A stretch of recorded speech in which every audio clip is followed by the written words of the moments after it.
Good afternoon, guys. Thank you for doing this. A question for Doug Wilson Jr. for Tim too. How deep is this draft? Just in a general overview, big picture. How do you see this draft? How deep is this draft?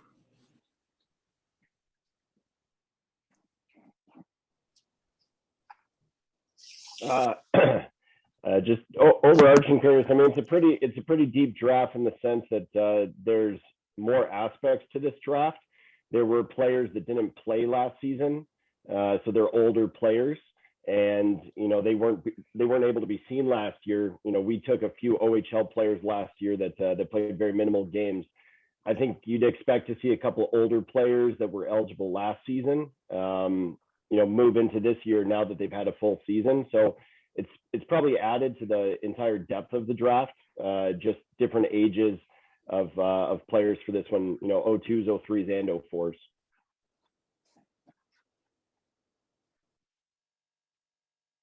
Is there a particular position of strength in this draft, especially in the first round as you see it? Is there kind of a maybe one position that's maybe a little bit stronger than the others?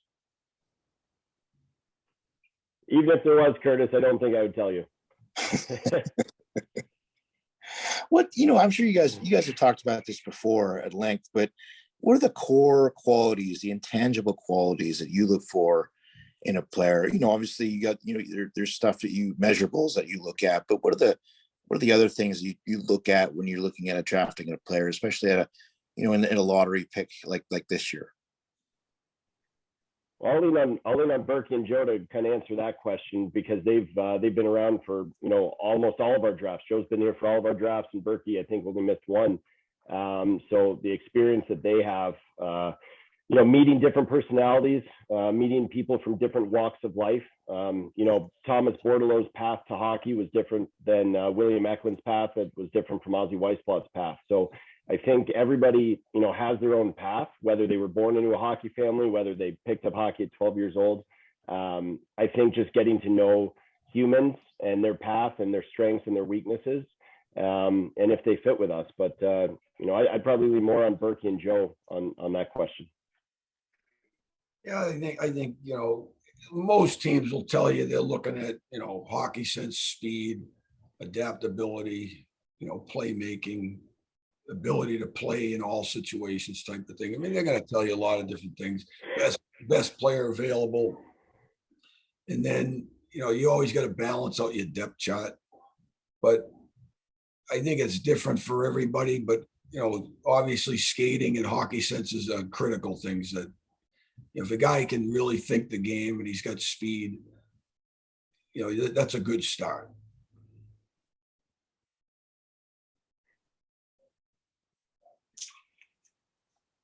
Aaron? Just a follow-up question. Since these prospects are kind of older and more mature, is that kind of an advantage, meaning they would possibly make it to the NHL a little bit sooner than a normal draft? No, I don't think so. I mean, we've talked about this quite a bit, is that an NFL draft is different from an NBA draft. It's different from an NHL draft. NFL drafts, it's 22, 23-year-olds going right onto the team and starting. NBA drafts, they just got the G League. So most, NBA players go onto the team, but they might not contribute as much as NFL players. NHL, the only draft pick last season that played legitimate minutes was Cole Sillinger in Columbus out of, what was it, 217 or 224 picks. So even if they are a year or two older, it's more data for us, but I wouldn't necessarily say that means that they're closer to playing, next season. Shane? Hey, this is a question for either Doug or Tim. And hello, hello, guys. Doug, actually, I asked you this, I guess, a couple months ago, just what number your list is at for kind of a due draft list. Can you say, is it 110 or whatever it is? Yeah, it's always around the same number. I mean, every team's got their different number on their list.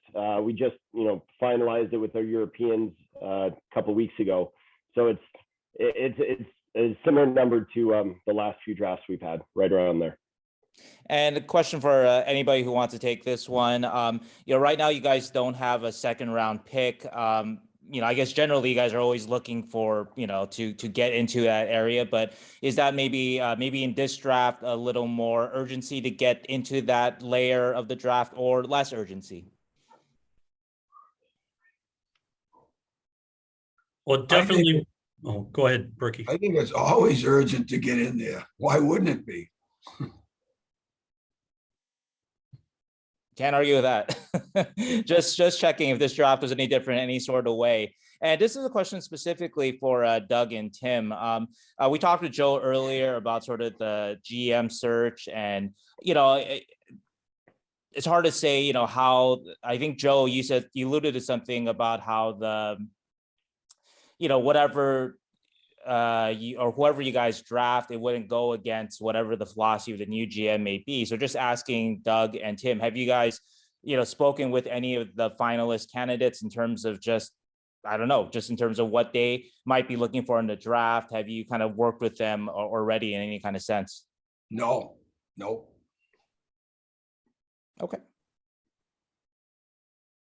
And next question for me, I'm wondering, in this draft, though, one of the big topics is obviously sort of that Russian factor, and so much more so this year than in past years. And in recent years, the Sharks have, not shied away. I don't know if there's ever been a time when the Sharks have shied away from drafting Russians or, having Russians as a part of the organization and the prospect pool. So any thoughts that you guys can share about that in terms of just your direction with that this year? Well, we're, as you know, most players that we're drafting this year are 18 or 19 years old.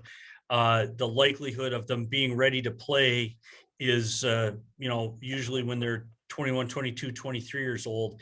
That's an eternity, like in terms of resolve conflicts and things that change around the world. Lots can happen in that time. So while we're aware of what's happening in the world, and very cognizant of that, these type of players right now, it may not even be relevant by the time we get to there. So yes, we are aware, we discuss, we look at the benefits and the risks and everything involved with it. But at the end of the day, if it's a great opportunity, it's a great opportunity, and we'll look at it as such. And my last one for now, just another general question. You guys are a number 11 now. I just wonder about the philosophy here too. Is there less of maybe willingness to take a risk at number 11 in terms of the player that you pick, as opposed to later in the first round where you might kind of go with somebody with maybe more upside, but there are some, supposed red flags associated. Whereas when you're higher in the draft, you might be a little bit safer in some way. I'm not even sure who's going first overall right now. So I think there's risk involved in every single pick. I don't think we see it as a risk versus reward. Every player has some risk and reward, and we take best player available, and that works with trying to acquire the most talents possible, right? As we mentioned, NHL drafted players, like Joe just said, they usually don't join the team for a couple of years. So you just you draft them, and then Berkey works with them and develops them, and you go from there. So it's a long-term process in the NHL draft. All right. Thanks, guys. Yep. Corey? This isn't about anybody in particular, but just whenever you guys have somebody that you've already drafted, like William Eklund and Tomas Bordeleau, and they play on teams that have lots of prospects on them, like obviously Bordeleau's team, his last couple of years has been loaded with guys, but obviously Eklund's team in Sweden has a bunch of guys who are projected to go in the top couple rounds this year. Just how much more does your organization see those players, because you're also keeping tabs on your guy versus a prospect who's on a team that you have no connection to? Well, I think we see those guys quite a bit because we're obviously watching tape and watching our own players when we go in and see them. Having said that, those players, Tomas Bordeleau and William Eklund were very high-end players who played in all the top tournaments on national teams. So we go in and see them, but there's probably 17 other teams that have prospects on those teams or in those tournaments. So I wouldn't necessarily say it's like a huge advantage. Yeah, I mean, I think we watch all the players closely, and we'll ask our own prospects, you know, who they played against, who they played with, and just try and get as much data as possible for the draft. And then also just a kind of a general thing, like you guys mentioned, like there were guys that didn't play at all the 1 year, just the past basically 3 years of these kids who are 17, 18 years old. It's just been so different than anything that anyone else has ever gone through before. Do you notice that? Do you notice there are guys that maybe don't look as, you know, maybe this class just doesn't look the same as one from 5 or 6 years ago because of the pandemic? Yeah, I think everyone, you know, there were different restrictions around different countries, even different states and even different provinces. So, you know, I think that we tried to do the best we could to get the information of the players and what their plans were. I mean, internally, you know, Berkey's based in the East, I'm based in the West. We had different restrictions to go see games at different times too. So, you know, we're happy that the draft is in person. We're happy that we were able to have a combine. We haven't had a combine for 3 years. And, you know, hopefully we can get to some normalcy going forward here. So, yeah, it's been tough, but our area scouts have been with us for a while, and they do a heck of a job on background checks. So I give a lot of credit to our local guys to get as much intel on what these players were doing during their, you know, shutdown portions of their season. Yeah. Thank you. Curtis?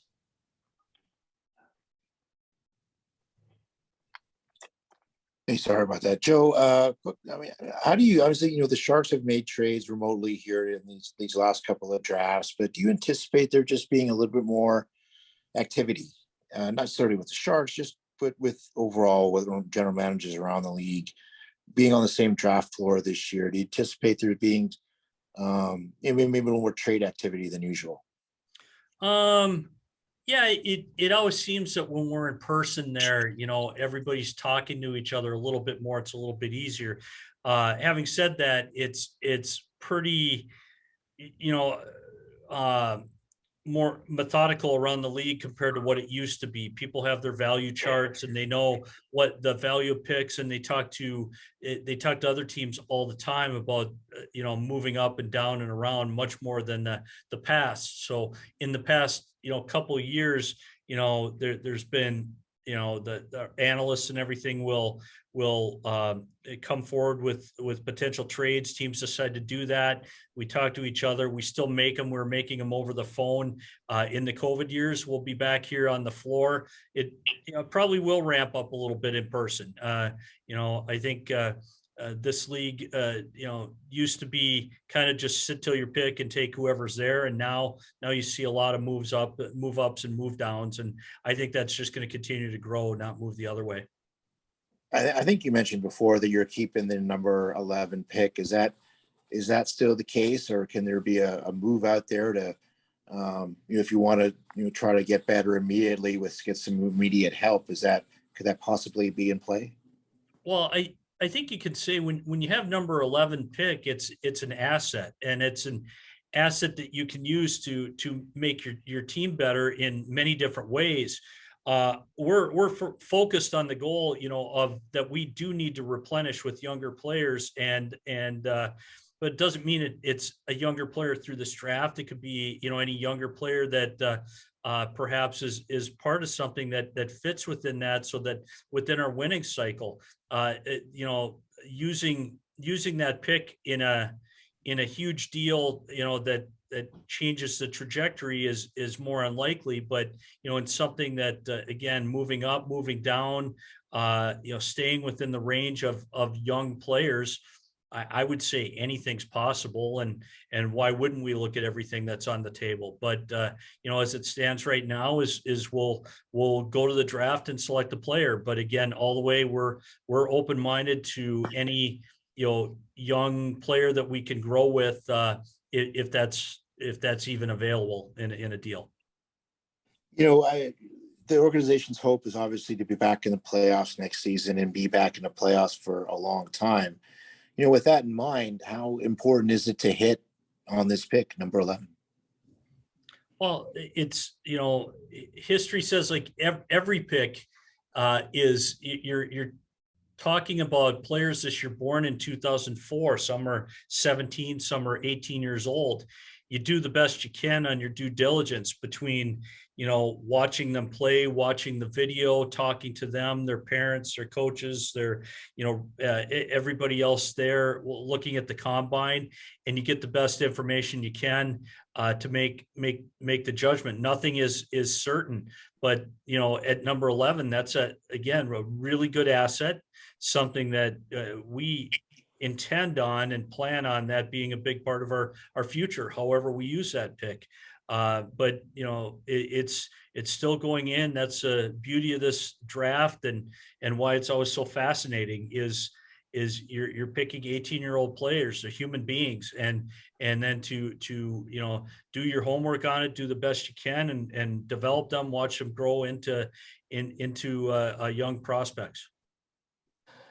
How weird will it be, or how odd will it be not to have Doug here for this as part of this? He's obviously, he's been running drafts since 2003, 2004. I mean, does it be a little weird to not have Doug at the table this year, and Tim and Doug Jr., if you could maybe ask to answer that as well, would just be a little bit weird this year without him? Yeah, it will. Yeah, it will. It's tough because we were together for a long time, and Dougie did a lot of great things, and he had a very good rapport, and him and Joe really worked the phones, and they had a good chemistry, and a lot of things happened. It's yeah, sure it is. It's always tough when you lose somebody that you've been with that long. Was Doug a guy who liked to work the phones, like to work the room a little bit? Doug. Doug was as good a poker player as there was out there. I want to ask too, if you don't mind, you guys have had a history of, finding some diamonds in the rough in the later rounds, particularly the 7th round. You've got 3 7th round picks this year. When it gets to that deep in the draft, what separates one player from another? Like what helps you pick out like a Raska, or, a guy like Blitchfield a few years ago, or, even going all the way back to Joe Pavelski? What elevates these players when you're looking at, guys deep in the draft like that? I think if you go back historically, like even, it sounds, we're trying to bring back some memories, but like a Joe Pavelski, like a Raska, those type of guys, there's 1 or 2 guys that are really pounding and pushing to take these guys, because not everybody saw a lot of them. And somebody really stood up at some point and said, we got to find a way to take this guy. And it's more, I've been through a lot of drafts and seen a lot of things, but it really is, it's not one person seeing them, but it's one person that will not leave the draft without this guy. And maybe they get a lot more cocky or whatever because it's later in the draft, but it doesn't matter. It's been some calls from, like, Dougie really liked Raska a lot, and he kept pushing for him. We found a way to get him. And you go back to some of the other guys, like a Pavelski, Pat Funk was pissed off for 4 rounds. We should have taken him earlier.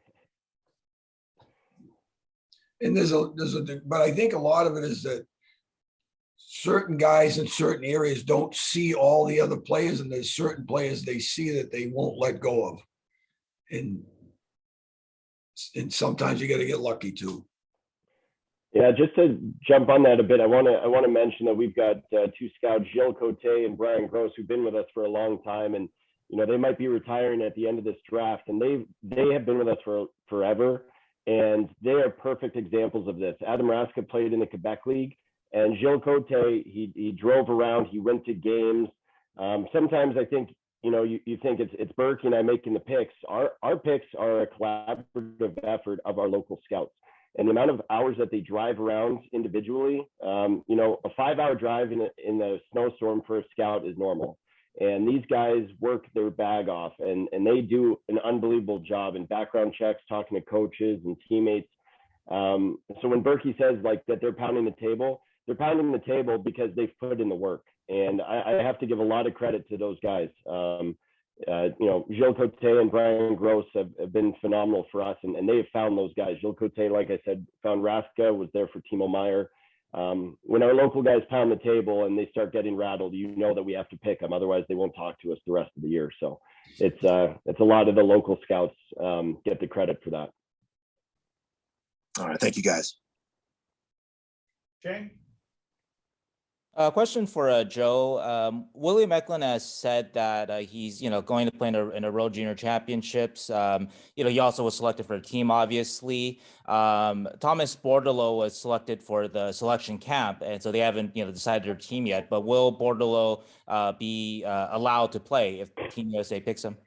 Yes, from us, they will be allowed to play. And we view this as number one is Thomas's situation with some of the COVID problems they had with Team USA last couple of years here, and he was not able to play. So he has yet to play in a World Junior tournament. So we thought it'd be a great opportunity there if that all works out. The other part is with a new GM coming in too, it's opportunity for him to see these players as we saw them when we selected them amongst their peer groups, the best in the world at that age. And that's one of the things, I stressed with both of them and the representatives is that's the way we're strongly leaning towards, is having you play in these tournaments and, as a setup for not only the GM to watch them, but we missed a lot of hockey during COVID, and it's always good to play against your peer group. It's kind of that little measuring stick of how you're doing against players your age, and the ability for them. A lot of times they come in here and they're the youngest guy here and trying to catch up, but they can be a premier guy. So that's and one of the best tournaments in hockey, one of the best tournaments in the world. So the answer is yes, and it wouldn't be surprised if both guys are in that tournament. And how do you, balance? There's obviously WJCs usually is in August, but development camp in July, the World Juniors September, the rookie face-off, and then training camp. Just actual hockey on the ice versus development off the ice. Well, hockey is hockey. It's at that age, and getting as many games in as you can. Just playing in those games is huge for development. Everybody now has extensive strength and physio staffs, and including the national teams there. So I've talked to both players just about that, of making sure that they not only are working with these teams, but they continue their summer training, looking ahead to the NHL camp and coming in and being ready for that, and which they will. So it's something they're going to get some bonus hockey in. They're going to make sure that their training is in sync with what they need to do to be ready for camp. And we think that they both can coexist. And a final question for all of you guys. From what I understand, Gilles Cote is a pretty flashy dresser. So what do you guys expect out of him in Montreal, if it is indeed his last draft and in his hometown? Cannot wait to see. There's got Berkey, what, pinstripes, maybe? There's got to be something. He's got to have a big time suit. Yeah. A lot of pressure on him then. Oh, he upped his game. Yeah, Shang, we'll tell you, there was one draft. I can't remember which draft it was, Joe. Maybe you remember it, but there was a draft like recently in the last 4 or 5 years where Gilles' bag got lost. And I think we were trying to figure out, how are we going to get Gilles a suit? Like, he needed a suit, and his bag came maybe a couple hours before the draft, because the draft's at night. But there was like 3 days where Gilles was freaking out. We're trying to talk to him about his list, and he couldn't even function. He had no clothes. He couldn't find a suit. I want to say it was New Jersey maybe, but it was, that's Gilles is the best. Well, if you don't look the part, from the beginning, kind of throws you off, rattles you, so. Yeah. Well, if you've ever seen the Quebec League draft, you'll know the Quebec League youth draft, they got fireworks and a red carpet, the whole thing. They do it right.